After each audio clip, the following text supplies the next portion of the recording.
जब मैं 8th standard में था तो मेरे घर पे मुझे पैसे नहीं मिलते थे स्कूल जाने के लिए। अम्मी रोज़ टिफ़िन बना के देती थी। एक दिन मैं टिफ़िन लेके आना भूल गया और मेरे पास कुछ खाने के लिए था नहीं। तो मैंने मेरे दोस्त से कहा, यार मेरे पास कुछ है नहीं आज। तो उसने कहा कि मैं कैंटीन से लेकर कुछ तुझे दे दूँगा। मैंने कहा, यार तो बहुत अच्छी बात है। तो उसने कैंटीन से मेरे लिए एक समोसा लिया और एक हॉट डॉग लिया। अब उस दिन पहली बार ना मैंने हॉट डॉग खाया और मुझे एकदम चस्का लग गया। ठीक है। और मुझे लगा कि मुझे ना ये चीज़ रोज़ खानी चाहिए इसके बाद, क्योंकि सब खा रहे हैं यार, सब लोग खा रहे हैं इसको, मुझे भी तो खाना बनता है। और ना मेरे को समझ में नहीं आया कि मैं हॉट डॉग खरीदूँ तो खरीदूँ कैसे, क्योंकि घर से तो पैसे मिलते नहीं थे। अब मैं घर पे गया, 3-4 दिन तक इसके बारे में सोचता रहा। और एक दिन है ना, गलती से मैं स्कूल जाने से थोड़े पहले ही उठ गया। तो देखा सब लोग सो रहे हैं, घर में पूरा अंधेरा था। मेरे दिमाग में बस वही थॉट चल रहा था कि यार हॉट डॉग खाना है, हॉट डॉग खाना है। और अचानक के ना कोने में नज़र पड़ी और अब्बू की कमीज़ लटकी थी उस पर। और मैं उठा, मेरे अंदर पता नहीं बस क्या हुआ, मैं गया और अब्बू की जेब में पैसे हाथ डाले ऐसे और पैसे निकाल लिए। और देखी भी नहीं कितने पैसे थे, जल्दी से जेब में भर दिए। फिर तैयार हुआ, स्कूल चला गया। स्कूल जाके देखा तो 10 रुपये थे। अब यार पहली बार जब दिए हाथ में पैसे आए ना 10 रुपये, तब मेरे को पता चला कि अमीर लोगों को कैसा फील होता होगा। पैसा सच्ची में एक सुपर पावर जैसा फील होता है। फिर मैंने 6 रुपये का एक समोसा ख़रीदा और 4 चीनी मिनी ली। चीनी मिनी एक सॉफ्ट की तरह एक प्रोडक्ट था उस वक्त। अब समोसा खाया बहुत ही शान से उस दिन, एकदम शहनशाह की तरह। और चीनी मिनी दोस्तों के साथ बांट कर खाई। उस वक्त चीनी मिनी लेना मतलब बहुत ही थग लाइफ की निशानी थी। और दोस्तों की नज़र में ना इज़्ज़त बढ़ गई बहुत। दोस्त लोग, यार ये तो बहुत ही कूल बंदा है, इसने आज हमें चीनी मिनी खिलाई है। और हम लोग सब बहुत खुश है। और मेरे को लगा कि ना यार ये चीज़ तो कितनी मज़ेदार है, हमें तो रोज़ करनी चाहिए। मैं रोज़ पैसे चुराता हूँ अब। फिर मैं गया अगले दिन और फिर से पैसे चुरा लिए। और मैं रोज़ ऐसे ही करता रहा और 2 महीने हो गए। एक दिन मैं ना यूजुअली उठा, अब्बू की जेब में हाथ डाला और फिर मेरे को लगा कि पीछे खड़े होकर कोई देख रहा है। तो मैंने क्या किया मालूम क्या, मैंने पप्पा का पर्स ही उठा लिया और जल्दी से अपने स्कूल बैग में डाल दिया। और उसके बाद पलट कर देखा। अब पीछे पलट कर देखा तो बहन थी। अब बहन बोली, तुझे बताती हूँ रुक जा। बहन जल्दी से आई भाग के, उसने मेरा बैग उठाई और जल्दी से लेके चले गई नीचे अम्मी के पास। अम्मी मेरे लिए नाश्ता बना रही थी। मेरा उस दिन यूनिट टेस्ट का पेपर था। अम्मी बहुत गुस्सा हुई। अम्मी बोली, तू स्कूल से जाके आ, फिर बताती हूँ तुझे। मैंने कहा ठीक है। मेरे को ना कोई रिग्रेट नहीं हुआ, मेरे को बस मार पड़ने का डर था। कोई रिग्रेट नहीं था क्योंकि मैंने 2 महीने चिल किया लाइफ में। कोई रिग्रेट नहीं था। मेरे को लगा था यार बस मार पड़ेगी यार, बस यार निशान ना पड़ जाए मुँह पे, बस उसका डर था और कोई चीज़ का डर नहीं था और कोई रिग्रेट नहीं। फिर ना क्या हुआ, यूनिट टेस्ट से ना जल्दी छुट्टी हो जाती थी। तो 9 बजे आया तो सब लोग ऐसे दायरा बना के बैठे थे। मेरे 4 भाई बहन हैं। और तो अम्मी अब्बू 4 भाई बहन सब लोगों ने बारी बारी करके मुझे पहले भाई बहनों ने सुनाई बहुत, अरे ऐसा ऐसा ऐसा ऐसा। फिर अम्मी ने सुनाई। और फिर जब अब्बू की बारी आई ना, तो अब्बू ने कहा कि तुम लोग सब बाहर चले जाओ।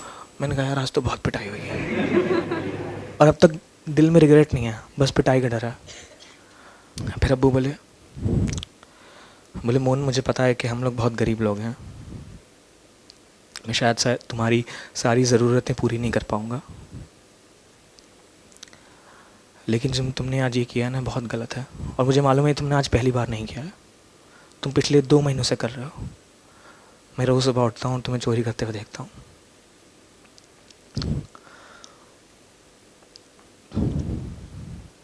एकदम धक्का सा लग गया क्योंकि सबको पता था मैंने एक ही बार चोरी करी। अबू को मालूम था 2 महीने से कर रहा हूँ। फिर अबू बोले, तुम्हें पता है मैंने कभी तुम्हें क्यों नहीं रोका? क्योंकि मुझे लगता था कि तुम एक दिन खुद सुधर जाओगे। एक दिन तुम उठोगे और तुम्हें लगेगा कि ये गलत काम है और फिर तुम इसे नहीं करोगे। मैं 2 महीने से उसी दिन का इंतज़ार कर रहा था और आज तुम पकड़े गए हो। उन्होंने कहा कि मैं कोशिश करूँगा तुम्हारी सारी ज़रूरतें पूरी करने की, मगर तुम चोरी मत करना। उस दिन के बाद से मैंने कभी अब्बू की जेब से चोरी नहीं करी। हमारे यहाँ पर ना जज्बातों को एक्सप्रेस करने का कोई भी रिवाज नहीं है, तो मैंने अपने अब्बू को कभी गले नहीं लगाया।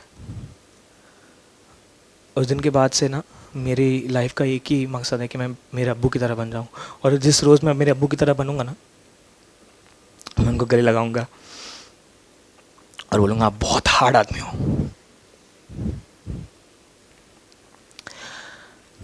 मेरा नाम सैयद मोहम्मद जैदी है, AK दानियल। मैं बॉम्बे के स्लम से आता हूँ। मैं 2007 से रैप म्यूज़िक बहुत सुनता आया हूँ। मैंने राकिम को सुना, मैंने टूपाक को सुना, मैंने मॉस डेफ को सुना, मैंने MF डूम को सुना, मैंने एमिनेम को सुना। तो हमेशा से ये चीज़ बहुत पसंद थी। मुझे लगा यार ये क्या सही चीज़ है ना यार, मतलब आप अपनी ज़िंदगी की कहानी बस लिखे जा रहे हो, बोले जा रहे हो, मतलब और सब लोग झूमे जा रहे हैं, और ये कितना सही है यार, कितना सुंदर है ये। लेकिन मैं कभी लिख नहीं पाया यार, और अम्मी ने कहा कि म्यूज़िक हराम है, तो इसकी वजह से और नहीं लिख पाया। एक दो लाइन ऐसे ऐसे करके लिखता था, और वो अच्छी भी नहीं थी ऑनेस्टली। फिर 2015 आया। 2014 से सीरिया में एक वॉर शुरू था, और 2015 में भी था, और अब तक भी चालू है वो वॉर। उसमें लाखों लोग डिस्प्लेस हुए, और 2 सितंबर 2015 को एक बच्चे की लाश बहकर आई टर्की के एक बीच पे। उसका नाम था ऐलान कुर्दी। उसका नाम बताना ज़रूरी है। जब मैंने ऐलान कुर्दी की लाश देखी तो मुझे पता चला वो सिर्फ अपनी फैमिली के साथ अपनी कंट्री क्रॉस कर रहा था। वो कहीं सेफ़ जगह पर जाना चाहता था, और कुछ नहीं चाहता था। बहुत पैसे नहीं चाहता था, गाड़ियाँ नहीं चाहता था, वो बस सेफली, वो सिर्फ सांस लेना चाहता था सेफली, और कुछ नहीं चाहता था।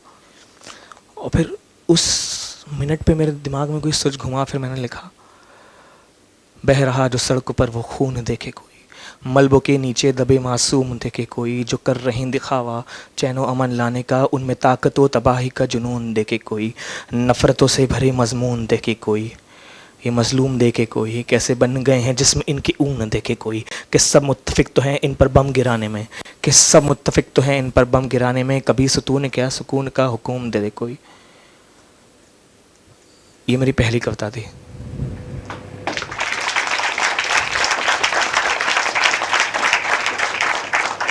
और इसके अंदर आपको बहुत क्लियरली रैप की निशानी दिख रही होगी। फिर ना मेरे एरिया के अंदर इलेक्शन आए। इलेक्शन हुए तो एक कम्युनिटी के लीडर आए, उन्होंने दूसरी कम्युनिटी के बारे में बहुत बुरी बुरी बातें कही। फिर अगले दिन दूसरे कम्युनिटी के एक लीडर आए, उन्होंने उस कम्युनिटी वालों को बहुत बुरी बुरी बातें कही। ये मैंने देखा सामने, मेरे सामने। और फिर मैंने लिखा कि खुदा ने कहा फरिश्तों से, जाओ मज़हब को ले आओ। फरिश्ता उतरा ज़मीन पर, हैरान हुआ ये देख कर, खून से थी ज़मीन तर। पूछा उसने एक राही से, देखा है तुमने मज़हब को कहीं पे? राही ने जवाब दिया, देखा तो है। बेचारा मासूम सियासत के चौराहे पे बहा रहा है आंसू, पीठ पर चढ़कर उसके कुछ लोग वोट मांग रहे हैं। फरिश्ता, ये सुनकर फरिश्ता बोला, ये क्या हुआ, कैसे हुआ, कौन थे वो लोग? और रो पड़ा वो भिलक के। राही ने जवाब दिया, साहब ठीक से तो नहीं पता, मगर कुछ के सर पर टोपी थी तो कुछ के सर पर तिलक थे।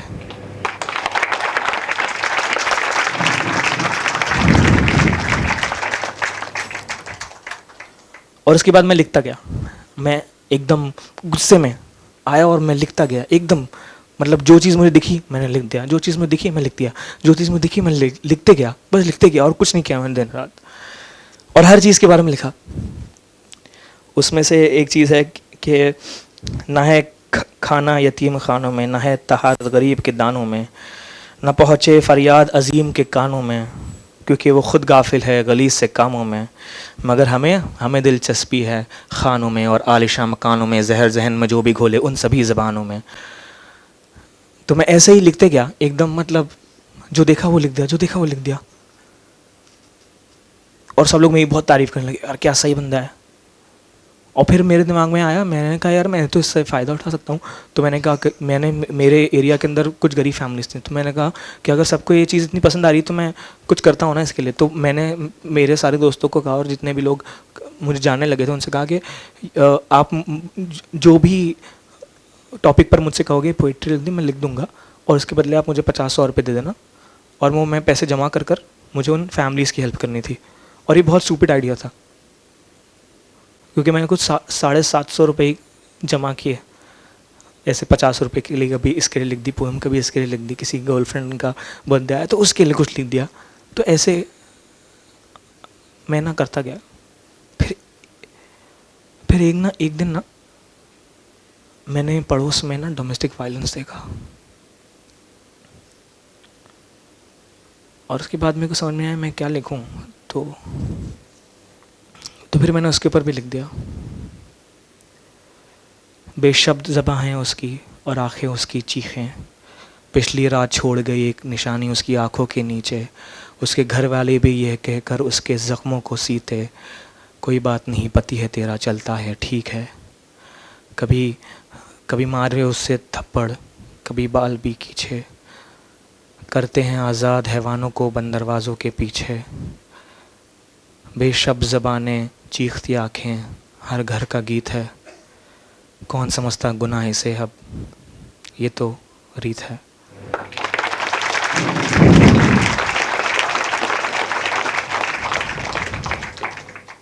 कई सालों बाद ना मैंने किसी को ये पोएम सुन के पढ़कर बताई, फिर उसके अंदर उन्होंने मुझे एक बहुत सही बात कही, और उससे मैंने रियलाइज़ किया कि मैं कितना गलत था। मैं किसी और की कहानी कह रहा था, ये मेरी कहानी नहीं थी। मैंने वो कविता लिखी, उसका पोस्ट बनाया और इंस्टाग्राम पे डाल दिया, उसके ऊपर 100, 150, 300 जो भी लाइक आए। मुझे सारी तारीफ़ें मिली, मुझे सब लोग अच्छा समझने लगे, लेकिन वो औरत फिर भी मार खाती रही। मेरा तो फ़ायदा हो गया। मैंने उसकी कहानी कह दी, मैंने उसके ट्रॉमा को कम कर दिया, मैंने उसके ट्रॉमा को महज एक इंस्टाग्राम पोस्ट बना दिया, एक इंस्टाग्राम स्टोरी बना दी जो सिर्फ 24 घंटे के लिए रहने वाला है। उसकी ज़िंदगी भर का ट्रॉमा सिर्फ 24 घंटे रहने वाला है, और मुझे ये बात बहुत गलत लगी। और फिर मैंने रियलाइज़ किया कि मैं क्या हूँ, मुझे किस चीज़ पर लिखना चाहिए, मैं अब तक क्या लिख रहा था और अब मुझे क्या लिखना चाहिए। और फिर मैंने डिसाइड किया मैं सबसे ज़्यादा पर्सनल बातें लिखूंगा, जो कोई नहीं बोलता ना, मैं वो लिखूंगा। और मैं एकदम सच्चाई लिखूंगा, क्योंकि हमारी जो कला होती है, हमारी कविताएं होती हैं, हमारे गाने होती हैं, हमारा नाच होता है, वो हमारा आईना होती हैं। अगर हमारी कला हमारा आईना नहीं तो एडवर्टाइजमेंट है।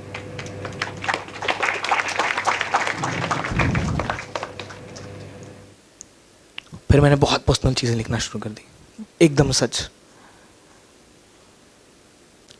कभी कभी मैं खौलते हुए पानी के अंदर हाथ डालकर बैठ जाता हूँ, फिर हाथ बाहर निकालकर हाथ से उठती भाप को देखकर सोचता हूँ कि काश मैं भाप होता। कितना आसान है एक पल में हवा में गायब हो जाना, कितना आसान है एक पल में हवा में खो जाना, कितना आसान है एक पल में ना होना, और कितना आसान है हो जाना। और उसके बाद जब मैंने सीरिया के बारे में लिखा ना, तो मैंने क्या लिखा मालूम क्या? कभी कभी मैं अपने बालों को इस उम्मीद से नोचता हूँ कि शायद मेरी बालों की जड़ों के साथ तुम्हारी तस्वीर भी मेरे दिमाग से निकल जाए। अब जाके मुझे रियलाइज़ हुआ कि स्पोकन वर्ड पोइट्री एक सोशल नहीं बल्कि एक पर्सनल आर्ट फॉर्म है। ये दुनिया का सबसे सेल्फिश आर्ट फॉर्म है। उसके बाद जाके मुझे रियलाइज़ हुआ कि the most personal stories are the most universal stories. और फिर मैंने वैसे लिखना शुरू कर दिया। और उसके बाद भी मैंने बहुत सोचा, क्योंकि पोएट हूँ तो आप सबको पता होगा मैंने स्पेल पोइट्री बनाया। स्पेल पोइट्री मैंने मेरे दोस्तों के साथ मिलकर बनाया। उसके ऊपर 8,40,000 सब्सक्राइबर्स हैं। मैं अपनी सच्चाई की खोज करने लगा कि मेरी सच्चाई क्या है, मेरी कहानी क्या है। स्पेल पोइट्री तो मैं बना चुका था, सब कुछ अच्छा चल रहा था। फिर मेरे को रियलाइज़ हुआ कि मैंने क्यों बनाया वो इसलिए बनाया क्योंकि जब मैं ओपन माइक्स में जाता था ना शुरुआत में, तो मेरे पास ओपन माइक्स में पैसे देने के लिए, क्योंकि ओपन माइक्स में परफॉर्म करने के लिए पैसे देने पड़ते थे और मेरे पास वो पैसे नहीं थे, तो मैं बहुत सारे ओपन माइक्स में जा ही नहीं पाया, बहुत सारे पोइट्री शोज़ देख ही नहीं पाया। और इसकी वजह से मैंने स्पिल पोइट्री बनाया। स्पिल पोइट्री पहले सिर्फ एक ओपन माइक प्लेटफॉर्म था जहाँ पर हम लोग आर्टिस्ट से चार्ज नहीं लेते थे। उसके पीछे भी एक बहुत सेल्फिश रीज़न था कि मैं अफोर्ड नहीं कर पाया वो फीस, तो मैंने वो प्लेटफॉर्म बना दिया और मैं कहा कि यार कोई भी इंसान ऐसे नहीं रहेगा यार। अगर आपके पास पैसे नहीं है तो ऐसा कोई किसी को नहीं बोल सकता, अगर आपके पास पैसे नहीं है तो आपके पास आवाज़ भी नहीं है। मैंने रियलाइज़ किया कि लाइफ में जितना भी कुछ किया है ना वो सब बहुत पर्सनल और सेल्फिश रीजंस की वजह से किया है। फिर मैंने ये भी रियलाइज़ किया कि मैंने कितना ज़्यादा क्लासिज्म सहा है स्टार्टिंग से लेके अब तक। जब मैं शुरुआत में ओपन माइक में जाता था ना, तो मैं बंटा है, बच्ची, बम्माए ऐसे करके बात करता था लोगों से, और लोगों ने मुझे बहुत क्रिटिसाइज़ किया, कहा कि ये सब वो क्यों बोल रहे हो, ये कैसी कहाँ की भाषा है ये, हम नहीं जानते तुमको। लोगों ने बहुत मजाक बनाया। अब मैं उस भाषा के बारे में सोचता हूँ तो मुझे याद आता है कि ये जो भाषा है, आप कहते हो दोस्त, मैं कल कहता हूँ बंटा है, आप कहते हो 100 रुपये, मैं बोलता हूँ चाटला, आप कहते हो खाना खा रहा हूँ, मैं बोलता हूँ हड़ची मार रहा हूँ। तो ये पूरी एक वोकैबलरी है मेरे मोहल्ले में जहाँ से मैं आता हूँ शब्दों की। तो ये वोकैबलरी कहाँ से आई, ये शब्द क्यों बने, ये लैंग्वेज क्यों बनी, इसके बारे में मैंने कभी सोचा नहीं था। और मैंने उस दिन सोचा ये इसलिए बनी क्योंकि हमारे जैसे लोगों को ना पहले इस शहर ने अपने हॉस्पिटलों से निकाला, अपने स्कूल से निकाला, अपनी सराउंडिंग से निकाला, अपनी पार्टियों से निकाला, और अंत में अपनी भाषाओं से निकाल दिया, और तब जाके ये भाषा बनी।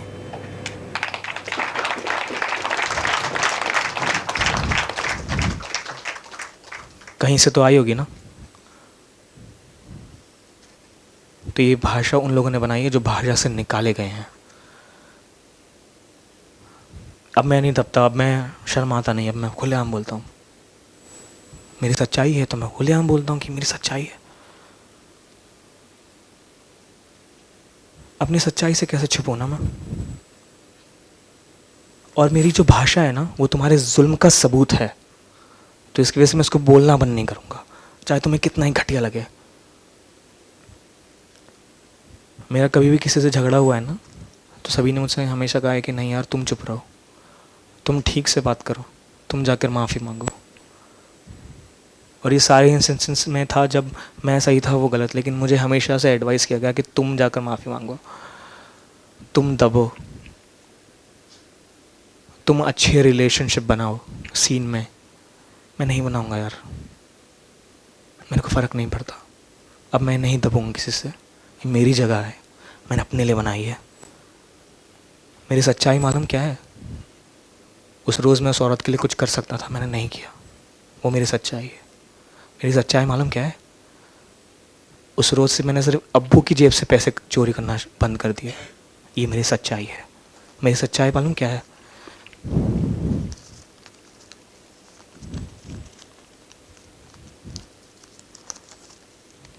ये मेरी सच्चाई है।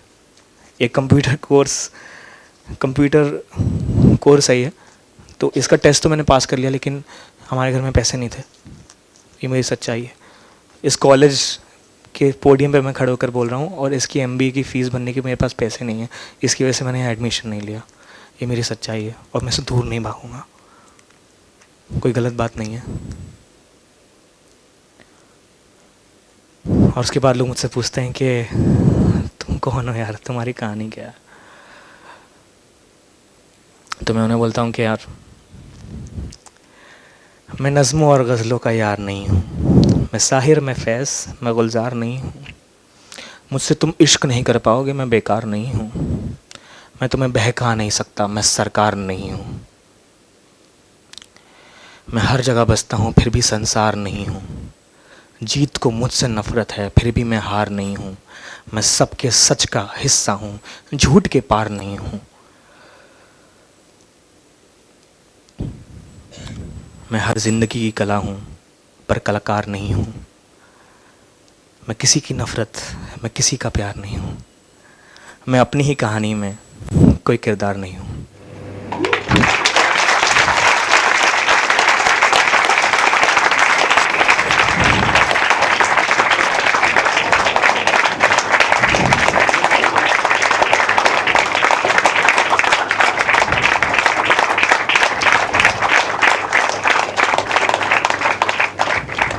थैंक यू सो मच यार, बहुत बड़ी बात है मेरे लिए। शुक्रिया।